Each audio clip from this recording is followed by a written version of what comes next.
But it's in an odd kind of way very interconnected with what I'm going to talk with you about. Because it does address that notion of migration and the impact of globalization on food security, food, on health, agriculture. I am a civil engineer by training. My background is working in water infrastructure, and so I'm actually going to be talking a bit about that. But in terms of the relevance of infrastructure to rural areas, agricultural areas, and the impact it has on national food securities. By the way, I'm told that I'm a really fast talker, so if you have any trouble understanding me, just kind of wave and I'll try to slow down, because I have a very bad habit when I get excited of going very fast, and I'm excited enough.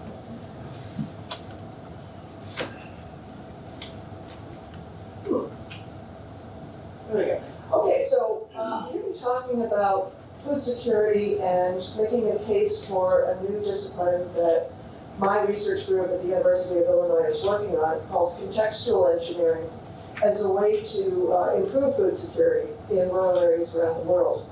I want to start by explaining our problem here. It's a vicious cycle. We're dealing with a situation where globalization and modernization is leading to larger cities, larger urban areas that are very interconnected with the rest of the world, regardless of where you go, whether it's Bangkok or Chicago or Guatemala City or Lima, Peru, or Nigeria, Lagos, Nigeria.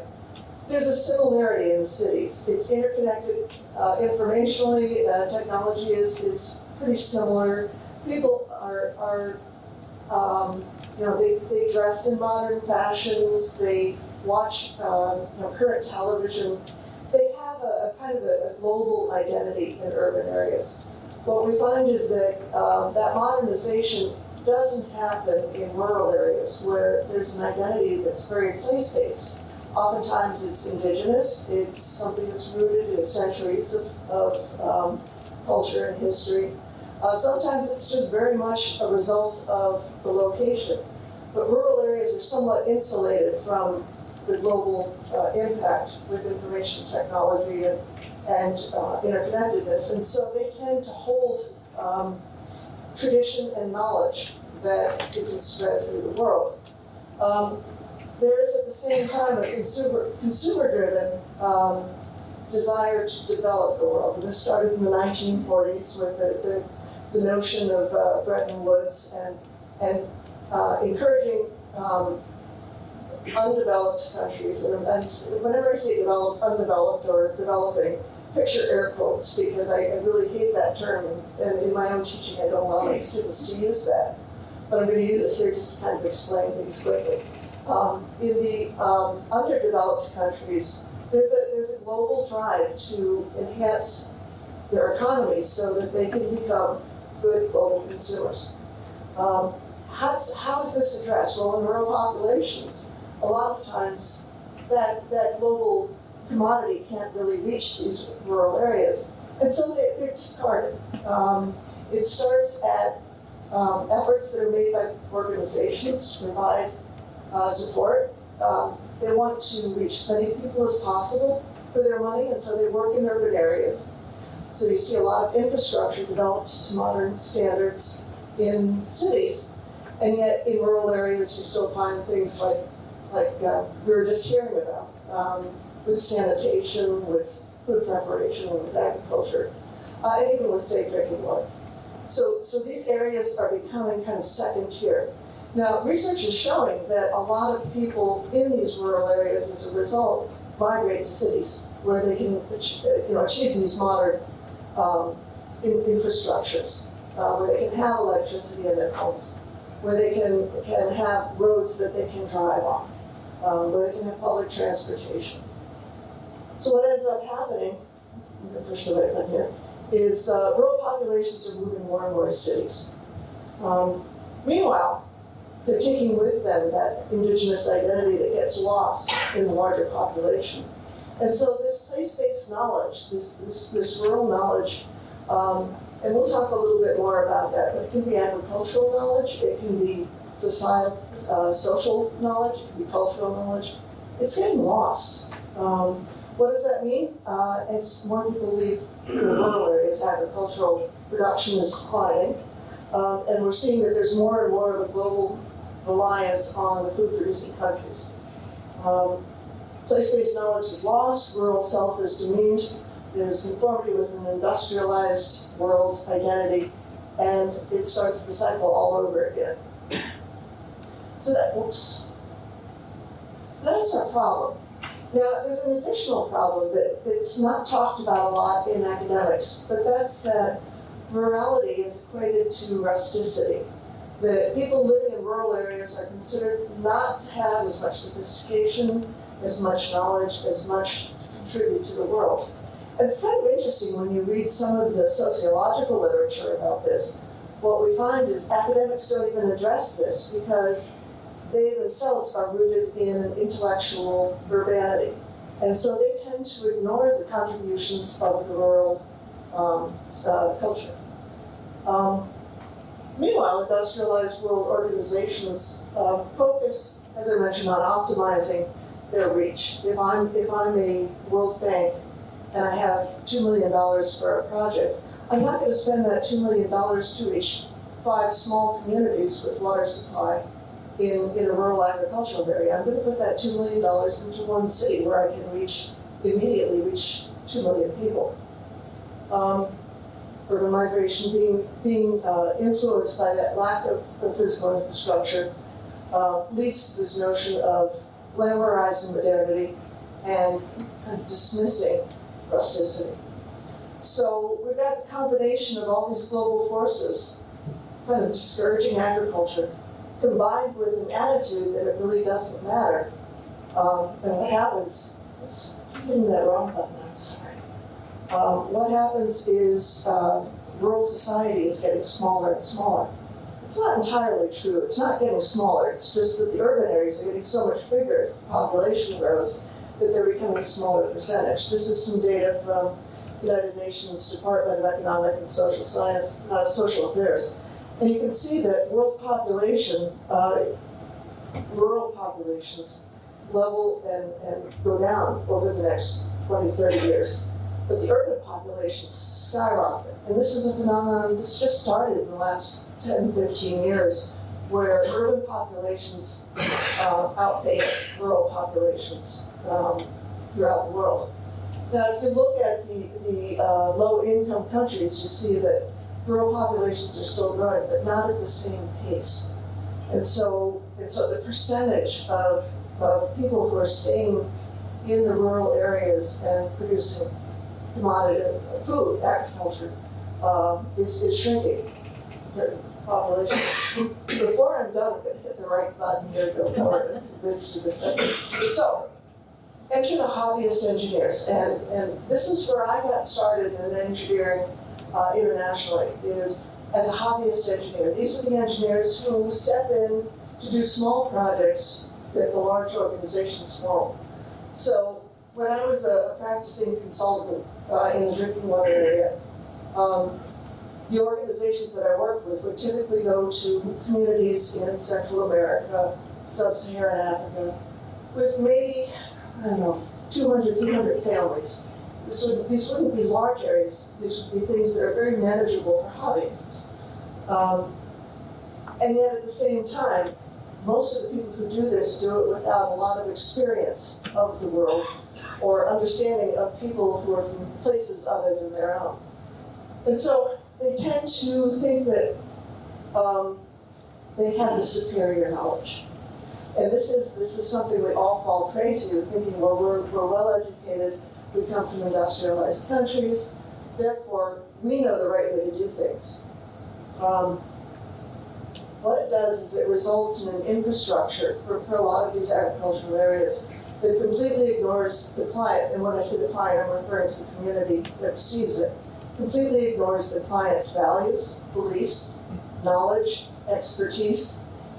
It not only leaves them feeling rejected when somebody comes in and says, well, we can fix this for you, but it actually can leave them feeling like they've been disdained. And so as a result, and I've seen this happen on projects I've worked with, as a result, a lot of times communities will abandon what's provided, fail to maintain it. I've even seen in one case where a community sabotaged the water system because the engineers hadn't thought about how the community wanted to use it. So obvious infrastructure interventions typically don't meet the physical needs of the society. And it's been really interesting because I've developed a lot of this research from doing dozens of projects throughout the world. And what I've found is this is very consistent, that designers will come in with infrastructure. This includes irrigation systems, farming processes. They'll come in with their solutions and never even ask their client, what would you like? One group that I worked with had once put an entire water system in for a rural area in Nigeria. And maybe 5 years later, one of the leaders of the community had come to the United States, to our university, and was guest lecturing. And we asked him, what went wrong with this system, because it was never used the way it was intended. And he said, I always found it funny that nobody asked us if we wanted a water system. Never occurred to this group to say, do you want this, and how would you like it to work? So, I want to define development engineering, because that's what I've been talking about here, and air quotes are going right now on development engineering. Development engineering is a connectedness between humanitarian engineering and the notion of development, the global notion of development. A lot of times with projects that are done in alternately developed societies, conditions will be placed on them, such as before we'll install a water system for you, you must create a water committee to oversee it that's composed of 50% women. Well, in the United States, that would work fine. There are plenty of places in the world that that water committee is not going to be functional. It is actually going to be offensive. But we do that. We connect that. There's a valorization of industrialized growth knowledge, of our technology, that will bring you what we have if you do what we tell you.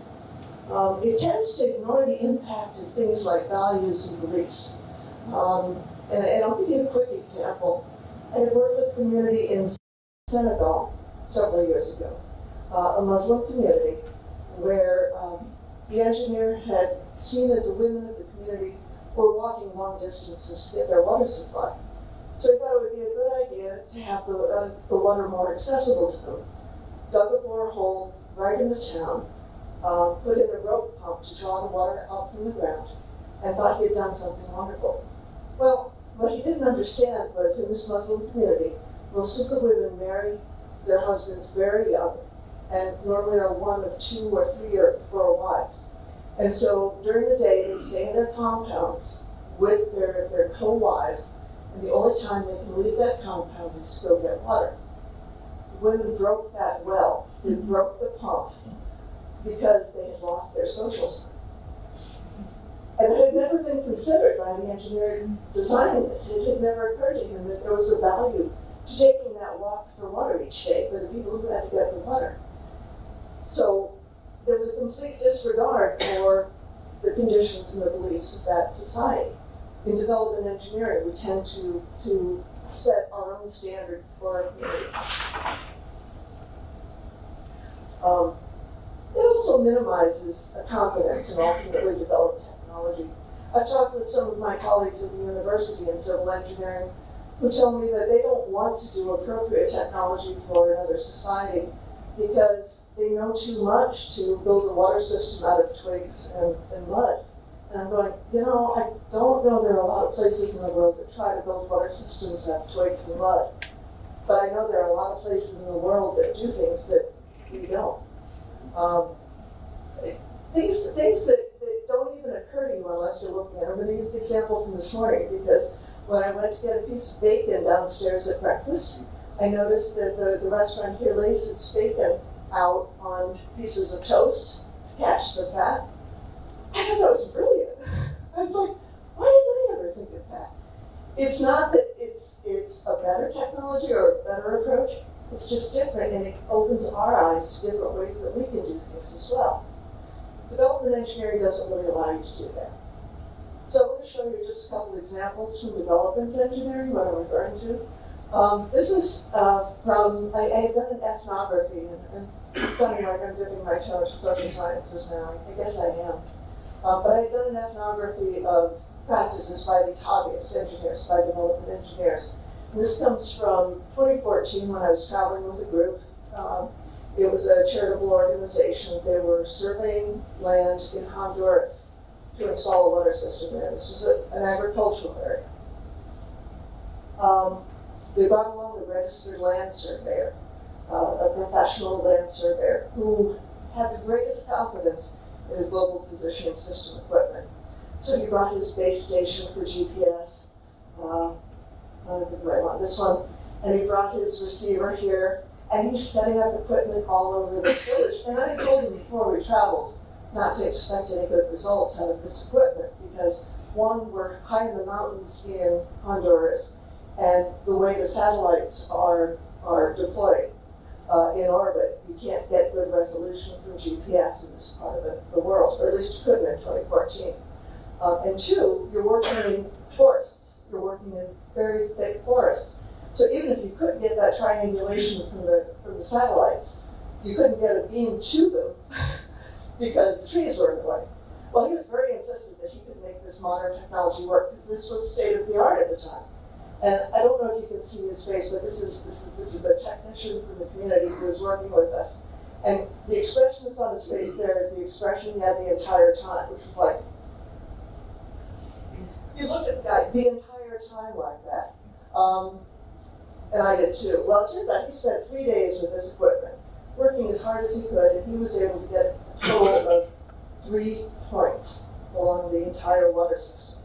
And those weren't even critical points like water source or tank or deflection point. These were just 3 points where he could actually get clear of the trees, and they were utterly useless. Okay, by contrast, when I was actually traveling with a group from Cornell a year ago to Bolivia, and we were working on an irrigation system there through Engineers Without Borders. And the group wanted to use a small GPS receiver, again, modern technology. Again, it didn't work well there. We were very high in the Andes Mountains. I think we were in a location where we couldn't get good satellite connectivity.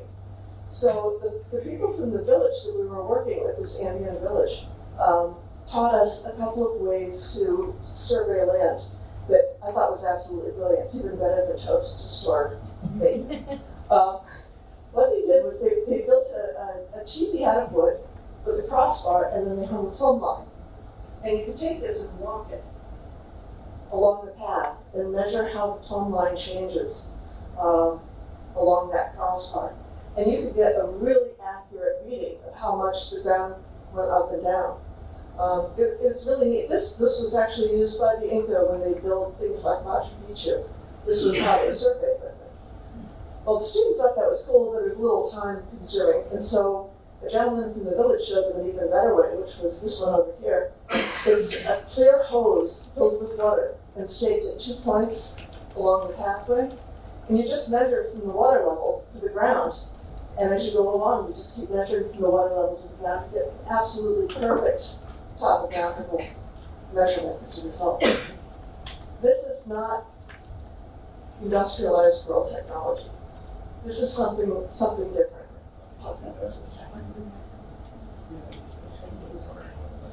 So, recognizing that there's all of this innovation out there, all of this knowledge, and all of this capability that's being lost to urbanization because we're not supporting rural areas, my group developed what's called contextual engineering.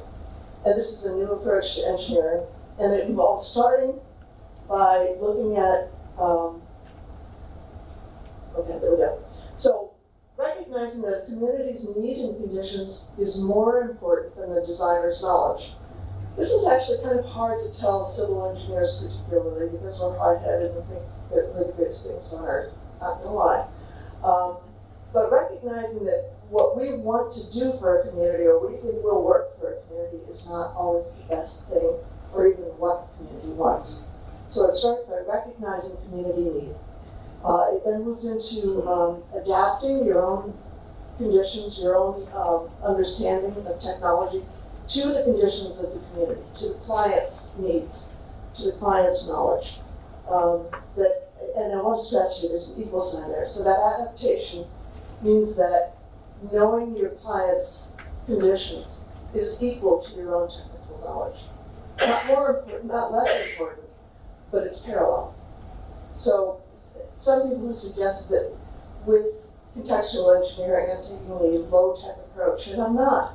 I'm not saying that modern knowledge is insignificant. I'm just saying that it's important to recognize that it needs to be informed by the client's conditions.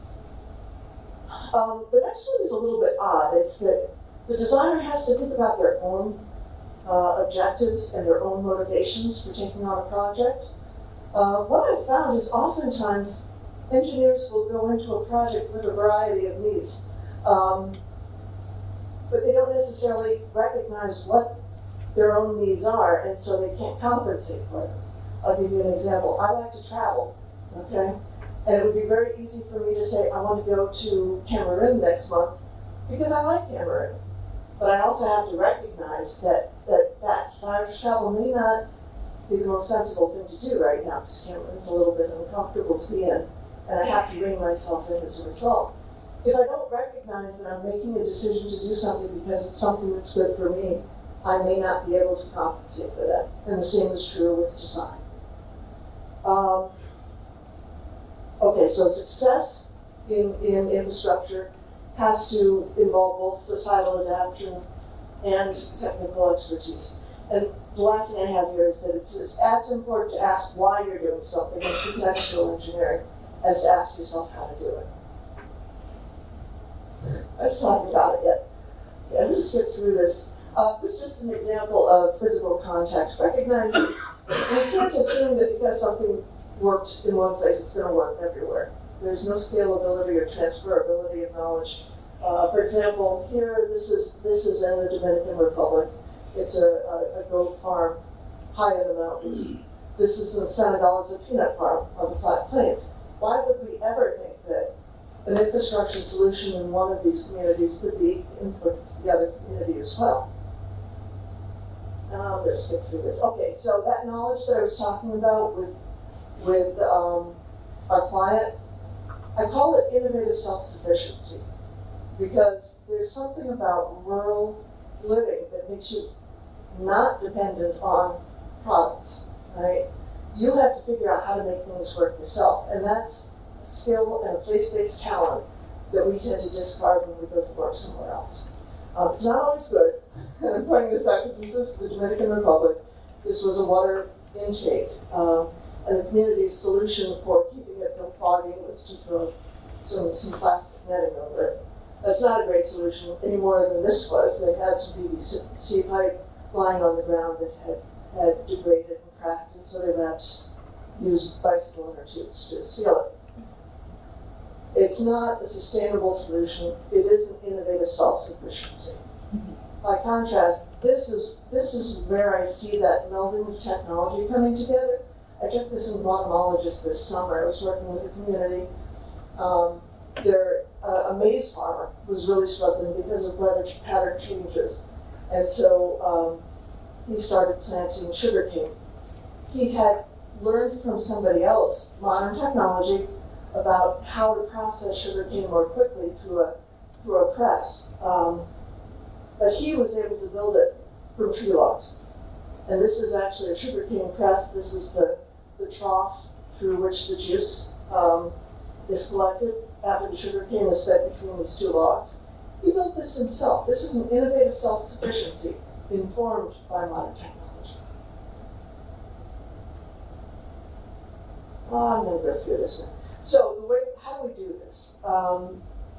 We've developed a process in engineering that we call a predictive tool, where we use the 5 critical influences that any community has to understand how to approach design for them. And the five areas are written there. I'm going to show you that it's not necessarily the words exactly as they're written. Political actually means power dynamics within a community. When I talk about economics, I'm not talking about money, I'm talking about ability to meet a need. Culture is really a shared identity. Educational just means a desire to acquire knowledge, and technical influence is actually a facility with mechanical things. We've created a process where we can assess those. You don't have to read that, don't worry. But this is actually a tool. It's 41 questions that we give to engineers to, when they're traveling to a client, to ask themselves these questions and score them. And they return those questions to us with their scores, and we give them a relative influence of those 5 in order importance. This is the outcome that they get.